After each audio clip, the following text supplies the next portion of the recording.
നമ്മുടെ ജീവിത സാഹചര്യവും തൊഴിലിടവും മാറിയിരിക്കുന്നു. പ്രതികരിക്കുന്ന രീതികളും വ്യത്യസ്തമാണ്. സമൂഹമാധ്യമങ്ങളിൽ സ്ത്രീകൾ നടത്തുന്ന അഭിപ്രായ പ്രകടനങ്ങൾ ആശയപരമായി നേരിടാതെ അവരുടെ ശരീരമാണ് പുരുഷന്മാർ ആയുധമാകുന്നത്. ഈ സ്ഥിതിക്ക് എങ്ങനെയാണ് ഒരു മാറ്റം വരുത്താൻ കഴിയുക? ആരെയാണ് ബോധവൽക്കരിക്കേണ്ടത്? സൈബർ നിയമങ്ങളിലെ അപര്യാപ്തത എങ്ങനെയാണ് തിരിച്ചടിയാകുന്നത്? ഷീ ന്യൂസ് ക്യാമ്പയിൻ ലിംഗനീതിയില്ലാത്ത സൈബർ ഇടങ്ങൾ.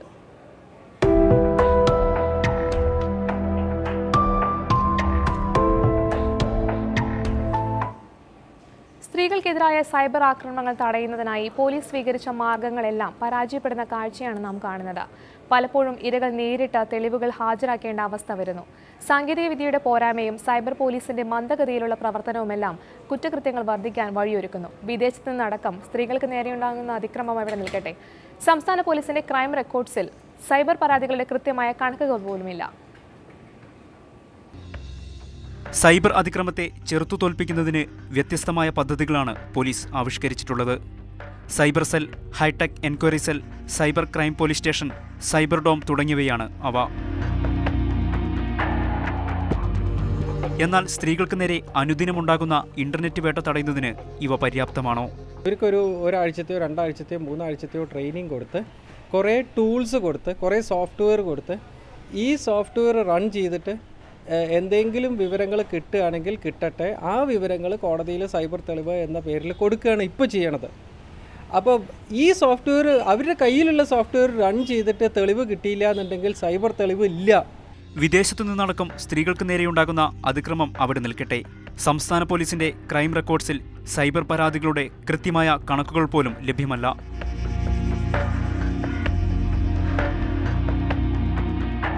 ഇത് സംസ്ഥാന പോലീസിന്റെ ഔദ്യോഗിക വെബ്പോർട്ടാണ്. 2007 ഏപ്രിൽ മുതൽ 2016 ഏപ്രിൽ വരെ സംസ്ഥാനത്ത് സ്ത്രീകൾക്ക് നേരെയുണ്ടാകുന്ന വിവിധ അതിക്രമങ്ങളുടെ വിവരങ്ങളാണ് ഇതിലുള്ളത്. എന്നാൽ ഇതിൽ സ്ത്രീകൾക്ക് നേരെയുണ്ടാകുന്ന സൈബർ ആക്രമണങ്ങളെക്കുറിച്ച് യാതൊരു വിവരങ്ങളും അടങ്ങിയിട്ടില്ല.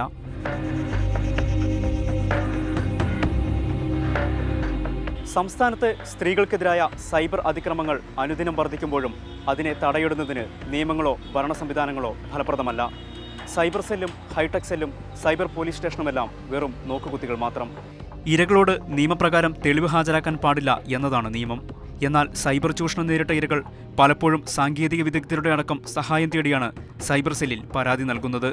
കേരളത്തിലെ മുഖ്യധാരാ വനിതാ മാധ്യമപ്രവർത്തകർക്കും ഇത്തരത്തിൽ ദുരനുഭവം നേരിട്ടു.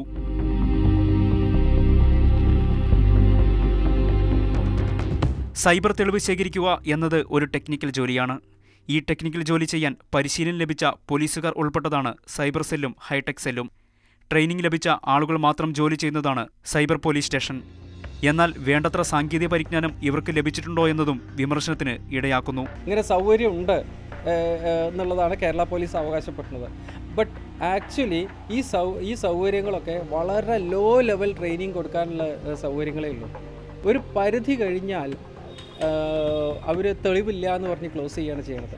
പല ജില്ലകളിലെയും സൈബർ സെല്ലുകളിൽ കേവലം 2-3 പോലീസുകാർ മാത്രമാണുള്ളത്.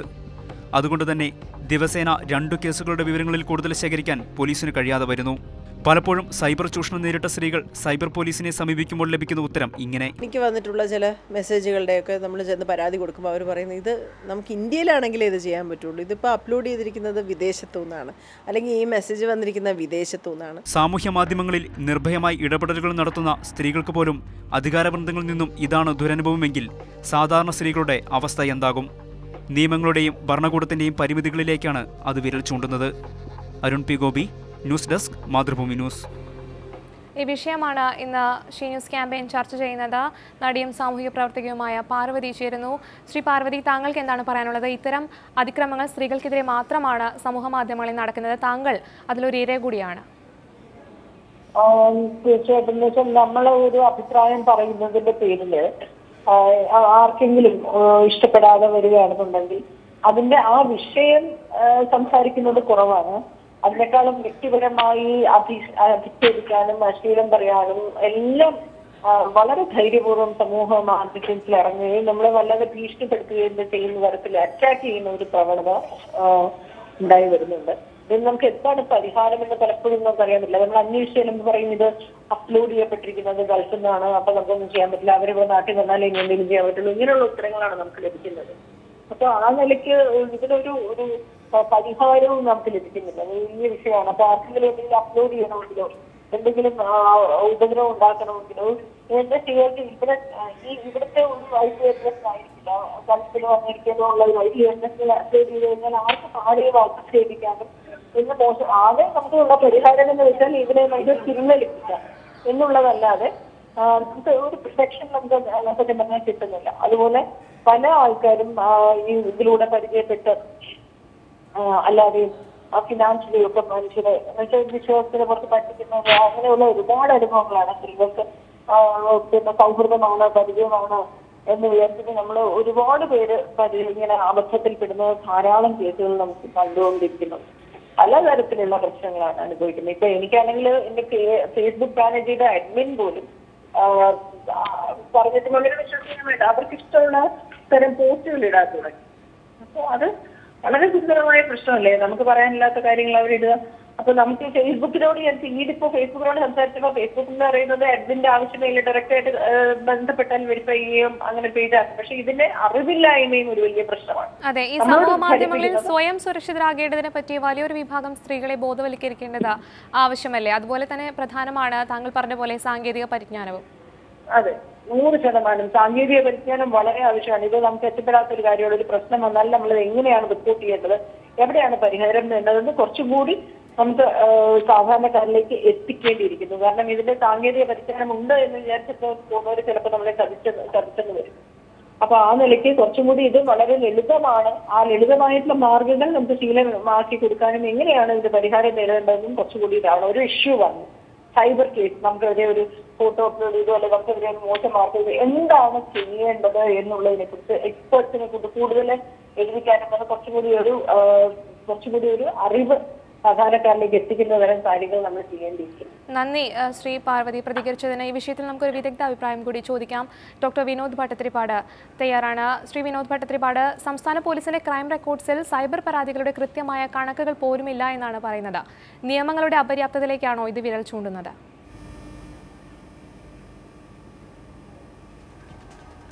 നിയമങ്ങളുടെ അപര്യാപ്തതയിലേക്കല്ല, നിയമങ്ങൾ ഇംപ്ലിമെൻറ്റ് ചെയ്യണതിലുള്ള വ്യത്യാസമാണത്. നിയമങ്ങൾ ഇംപ്ലിമെൻറ്റ് ചെയ്യണതിലുള്ള അപര്യാപ്തതയാണ്. ഇതിൽ കാര്യമായിട്ട് ഇത് വരുന്നത് ഈ വിവരങ്ങളൊക്കെ തന്നെ എല്ലാ ജില്ലകളിൽ നിന്നും എല്ലാ പോലീസ് സ്റ്റേഷനുകളിൽ നിന്നുള്ള വിവരങ്ങളൊക്കെ തന്നെ ഓരോ സ്ഥലത്ത് എത്തിച്ചേരുന്നത് സ്റ്റേറ്റ് പോലീസിൻ്റെ തലപ്പത്ത് പല പല സ്ഥലത്തായിട്ടാണ് എത്തിച്ചേരുന്നത്. ഇതെല്ലാം ഒരു സ്ഥലത്തല്ല ചെല്ലുന്നത്. അതുകൊണ്ട് തന്നെ നിങ്ങൾ പത്രപ്രവർത്തകർ ഈ വിവരങ്ങൾക്കായിട്ട് സ്റ്റേറ്റ് പോലീസ് റെക്കോർഡിൽ ക്രൈം റെക്കോർഡ്സ് ബ്യൂറോയിൽ ട്രിവാൻഡ്രത്തുള്ള ക്രൈം റെക്കോർഡ്സ് ബ്യൂറോയിൽ എത്തുമ്പോൾ എല്ലാ വിവരങ്ങളും കിട്ടിക്കൊള്ളുന്നില്ല. അതിൻ്റെ കാര്യം എന്താണെന്ന് വെച്ചാൽ ഈ ഡിസ്പേഴ്സ്ഡ് ആയിട്ടാണ് കിടക്കുന്നത്. അപ്പോൾ ഒരു 100 കേസ് ആക്ച്വലി സമൂഹത്തിൽ നടക്കുകയാണെന്നുണ്ടെങ്കിൽ അതിൽ ഒരു 10 കേസാണ് പോലീസ് സ്റ്റേഷനിൽ എത്തണമെന്നുണ്ടെങ്കിൽ നിങ്ങൾ ക്രൈം റെക്കോർഡ്സ് ബ്യൂറോയിലോ അല്ലെങ്കിൽ അവിടെ എവിടെയെങ്കിലും ചെന്ന് അന്വേഷിക്കുമ്പോൾ 5 കേസേ എത്തുന്നുള്ളൂ എന്നുള്ള വിവരമാണ് കിട്ടുക. അതാണ് വ്യത്യാസം. ഈ 2000 IT ആക്ടിൽ നിന്ന് 66A എടുത്തു മാറ്റിയത് സ്ത്രീകൾക്കെതിരായ സൈബർ ആക്രമണങ്ങളെ ഏതെങ്കിലും തരത്തിൽ ബാധിച്ചിട്ടുണ്ടോ? ബാധിച്ചിട്ടുണ്ട്. അത് ഇത് കോടതി വിധി വന്ന അന്ന് ഞാൻ ഒരു ലേഖനത്തിൽ എഴുതിയതാണ്.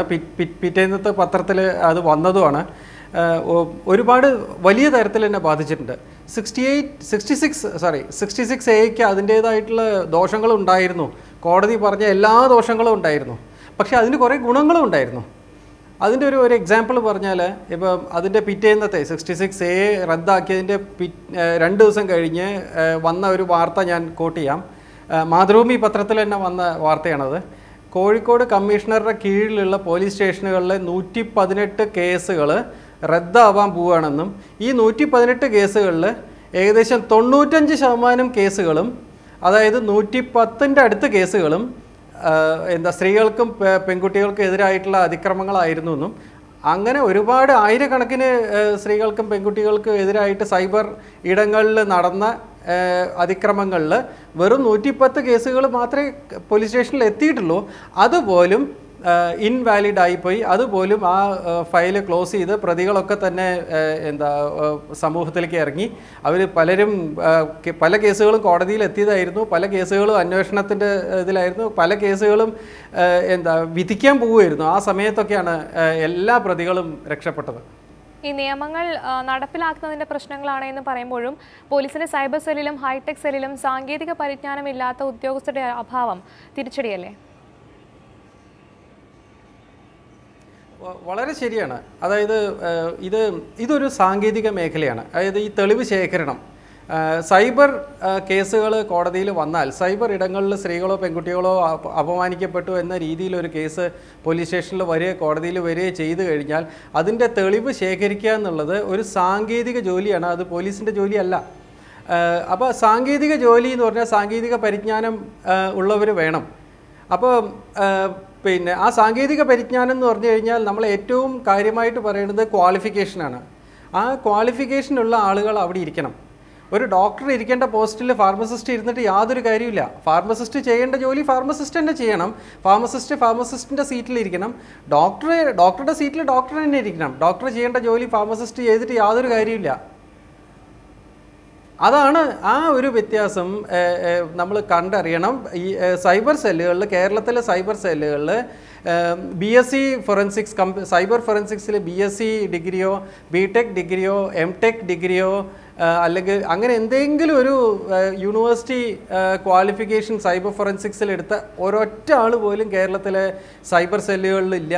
ഇത് 15 വർഷമായിട്ട് പറഞ്ഞുകൊണ്ടിരിക്കുകയാണ് ഞാൻ, ഇന്നും അത് പറഞ്ഞുകൊണ്ടിരിക്കുകയാണ്. ഒരാൾ പോലും ഇല്ല എന്നുള്ളതാണ് വാസ്തവം. ഈ സൈബർ കുറ്റകൃത്യങ്ങളെക്കുറിച്ച് പറയുമ്പോൾ ഇന്ത്യയിൽ മാത്രമല്ല ഇന്ത്യക്ക് പുറത്തുള്ളവരും ഒരുപോലെ ഇടപെടുന്ന ഒരു മേഖലയാണ് സോഷ്യൽ മീഡിയ. കൂട്ടമായി സ്ത്രീകൾക്കെതിരെ സൈബർ ആക്രമണം നടത്തുന്നവരിൽ മലയാളികളും ഉൾപ്പെടുന്നുണ്ട് എന്നുള്ളതും യാഥാർത്ഥ്യമാണ്. ഇങ്ങനെയുള്ളവരെ നിയമത്തിന് മുന്നിൽ കൊണ്ടുവരാൻ നമ്മുടെ സൈബർ നിയമങ്ങൾ പര്യാപ്തമാണോ? ആണ് ഒരു പരിധിവരെ. സൈബർ നിയമങ്ങളിൽ ബേസിക്കലി ഉള്ള ഒരു ദോഷം ജൂറിസ്ഡിക്ഷണൽ ഇഷ്യൂ എന്ന് പറയും. അതായത് ഈ നേരത്തെ പറഞ്ഞ മാതിരി നിങ്ങൾ തന്നെ പറഞ്ഞ പോലെ പരിധി, നമ്മൾ രാജ്യത്തിൻ്റെ പരിധി നിശ്ചയിച്ച് കഴിഞ്ഞാൽ പരിധിയുടെ അകത്ത് നടക്കുന്ന കുറ്റമാണോ പുറത്ത് നടക്കുന്ന കുറ്റമാണോ എന്ന് പറയാൻ പറ്റാത്ത ഒരവസ്ഥ വരും. ആ ഒരവസ്ഥ ഹലോ ഹലോ പറയൂ സർ കേൾക്കാം. ഹലോ ആ ഒരവസ്ഥ മറികടക്കാനുള്ള കാര്യങ്ങൾ, പിന്നെ നടപടികൾ അന്താരാഷ്ട്ര തലത്തിൽ ഓരോ വർഷവും ബെറ്ററായി വരികയാണ്. പക്ഷേ കാര്യമായിട്ട് അതിലൊരു ഒരു മാറ്റം, ഒരു വലിയ മാറ്റം ഇതുവരെ വന്നിട്ടില്ല. ചെറുതായിട്ട് മാറി വരുന്നുണ്ട്. ഇതൊഴിച്ച് ബാക്കി എല്ലാ കാര്യങ്ങളിലും നമുക്ക് ഈ നിയമങ്ങൾ ഇംപ്ലിമെൻ്റ് ചെയ്യാവുന്നതേ ഉള്ളൂ. ഇത് എല്ലാ രാജ്യങ്ങളുടെയും പ്രശ്നമാണ്, ഇന്ത്യയുടെ മാത്രം പ്രശ്നമല്ല. ഇന്ത്യയുടെ സൈബർ നിയമങ്ങൾ ഫെയർലി സ്ട്രോങ് ആണ്. ഇത് കൃത്യമായിട്ട് ഇംപ്ലിമെൻ്റ് ചെയ്യണമെന്നേ ഉള്ളൂ. ഇവിടെ കാര്യമായിട്ട് നടക്കുന്നത് സൈബർ നിയമങ്ങളുടെ ദുരുപയോഗമാണ്. ഒരു ചെറിയ കാര്യത്തിൽ പോലും ഈ നിയമം ഇംപ്ലിമെൻ്റ് ചെയ്യുമ്പോൾ, അതായത് വലിയ കാര്യങ്ങൾക്ക് വലിയ വടി കൊണ്ട് അടിക്കേണ്ട ഒരു പ്രശ്നം ചെറിയ വടി കൊണ്ട് അടിക്കാൻ പാടില്ല. തിരിച്ച് ചെറിയ വടി കൊണ്ട് അടിച്ചാൽ തീരാവുന്ന ഒരു പ്രശ്നം വലിയ വടിയെടുത്ത് അടിക്കരുത്. ഇങ്ങനെയുള്ള ദുരുപയോഗം കാരണമാണ് പലപ്പോഴും ഈ 66A റദ്ദായ പോലെയുള്ള പ്രശ്നങ്ങളൊക്കെ വരുന്നതും നിയമങ്ങൾ കൃത്യമായിട്ട് ഇംപ്ലിമെൻ്റ് ചെയ്യാതെ വരുന്നതും. നിയമങ്ങളില്ലാത്തതല്ല പ്രശ്നം, അത് കൃത്യമായിട്ട് ഇംപ്ലിമെൻ്റ് ചെയ്യാത്തതാണ് പ്രശ്നം, അല്ലെങ്കിൽ കൃത്യമായിട്ട് അല്ലാത്ത തരത്തിൽ ഇംപ്ലിമെൻ്റ് ചെയ്യുമ്പോഴാണ് പ്രശ്നം. ഈ സൈബർ ലോകത്തെ നിയമങ്ങളും കുറ്റകൃത്യങ്ങളും സംബന്ധിച്ച സാങ്കേതിക പരിജ്ഞാനം ഉദ്യോഗസ്ഥർക്ക് ലഭ്യമാക്കുന്നത് പോലെ തന്നെ പ്രധാനമല്ലേ? ജനങ്ങളെയും ഇത് സംബന്ധിച്ച് ബോധവൽക്കരിക്കേണ്ടതല്ലേ? അതെ, വളരെ ശരിയാണത്. അത് സ്കൂൾ തലം മുതൽ തന്നെ തുടങ്ങേണ്ടതാണ്. ഈ സൈബർ നിയമങ്ങൾ ഇങ്ങനെയൊക്കെയാണ്, മൊബൈൽ യൂസ് ചെയ്യുമ്പോൾ ഇങ്ങനെയൊക്കെ ചെയ്യണം, ഫേസ്ബുക്ക് യൂസ് ചെയ്യുമ്പോൾ ഇന്ന പോലെ ചെയ്യണം, ഫേസ്ബുക്കിൽ ഫ്രണ്ട്സിനെ ആക്സെപ്റ്റ് ചെയ്യുമ്പോൾ നിങ്ങൾ നേരിട്ട് അവർ തന്നെയാണെന്നുള്ളത് ഉറപ്പ് വരുത്തണം. അതുപോലെ ഒരു ഫ്രണ്ട് റിക്വസ്റ്റ് വന്നു കഴിഞ്ഞാൽ അത് ആരാണ് ആ ഫ്രണ്ട്, അത് കൃത്യമായിട്ട് അയാൾ തന്നെയാണോ? ഇപ്പോൾ എനിക്ക് ഒരു രാജൻ എന്ന് പറഞ്ഞ ഒരാളുടെ അടുത്ത് നിന്ന് ഫ്രണ്ട് റിക്വസ്റ്റ് വന്നു, ഫോട്ടോ കണ്ടപ്പോൾ എനിക്ക് പരിചയമുള്ള ഒരു രാജനാണ് എന്ന് മനസ്സിലായാൽ ഉടനെ തന്നെ ഫ്രണ്ട് റിക്വസ്റ്റ് ആക്സെപ്റ്റ് ചെയ്യേണ്ട കാര്യമില്ല.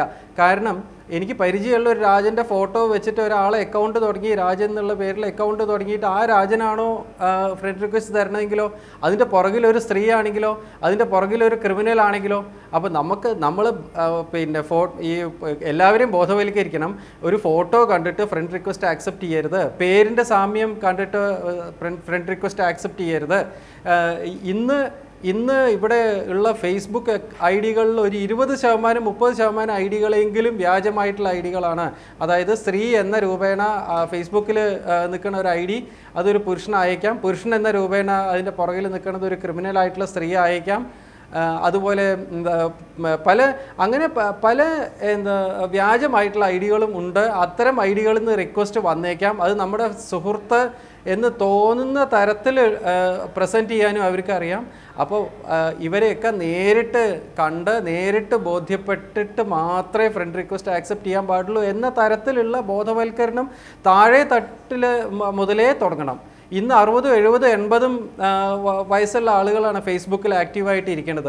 എൻ്റെ കുടുംബത്തിൽ ഒരാളുടെ 85 വയസ്സ് കഴിഞ്ഞു, 86ലേക്ക് നീങ്ങുകയാണ്, ഫേസ്ബുക്ക് ആക്റ്റീവാണ്. അപ്പോൾ അവരെ വരെ ചെറിയ കുട്ടികൾ 3 വയസ്സുള്ള കുട്ടികൾ മുതൽ ഈ 86 വയസ്സുള്ള ഈ വല്യമ്മ വരെ, എൻ്റെ കുടുംബത്തിലുള്ള വല്യമ്മ വരെ എല്ലാവർക്കും ഈ ട്രെയിനിങ് ആവശ്യമാണ്. ആ എങ്ങനത്തെ റിക്വസ്റ്റുകളാണ് ആക്സെപ്റ്റ് ചെയ്യാൻ പാടുള്ളത്. പ്രതികരിച്ചതിന് എന്തായാലും സൈബർ ലോകത്ത് കുറ്റകൃത്യങ്ങൾ പെരുകുകയാണ്. ഇത് സംബന്ധിച്ച ബോധവൽക്കരണം ഉണ്ടാകേണ്ടത് നമുക്കിടയിലാണ്, ജനങ്ങൾക്കിടയിലാണ്. സ്ത്രീകൾ ഇത് സംബന്ധിച്ച ബോധവാന്മാരാകേണ്ടത് സമൂഹത്തിൻ്റെ കൂടി ആവശ്യമാണ്.